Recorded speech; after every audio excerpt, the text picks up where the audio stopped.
28 जानेवारीला अजित पवार यांच्या विमानाचा अपघात झाला आणि 29 जानेवारीला बारामतीच्या विद्या प्रतिष्ठानच्या मैदानावर दादांवर अंत्यसंस्कार सुरू होते।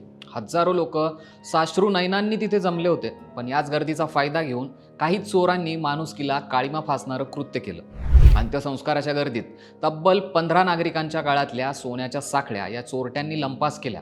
हा मुद्देमाल एक नाही, दोन नाही, तर तब्बल 30 लाखांचा होता।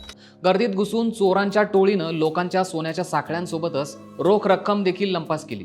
या दरम्यान काही संशयित चोरट्यांना नागरिकांनी रंगेहात पकडलं, तर काही आरोपींना पोलिसांच्या ताब्यात देण्यात आले। विशेष म्हणजे या दिवशी बारामती शहरात सुमारे 8000 पोलीस कर्मचारी हे तैनात होते। तरीही इतक्या मोठ्या प्रमाणावर चोरी झाल्यानं पोलीस यंत्रणेवर आता प्रश्नचिन्ह उपस्थित केलं जात आहे। पीडित नागरिकांच्या तक्रारीवरनं बारामती तालुका पोलीस ठाण्यात गुन्हा दाखल करण्यात आलाय।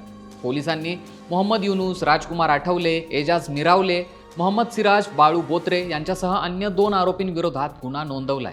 सध्या सगळ्या आरोपींची कसून चौकशी सुरू आहे। एकीकडे अजित पवार यांच्या अंत्यसंस्कारावेळी वातावरण हे अत्यंत भावनिक होतं, तर दुसरीकडे चोरटे नागरिकांच्या गळ्यातल्या सोन्याच्या साखळ्या चोरण्यात व्यस्त होते।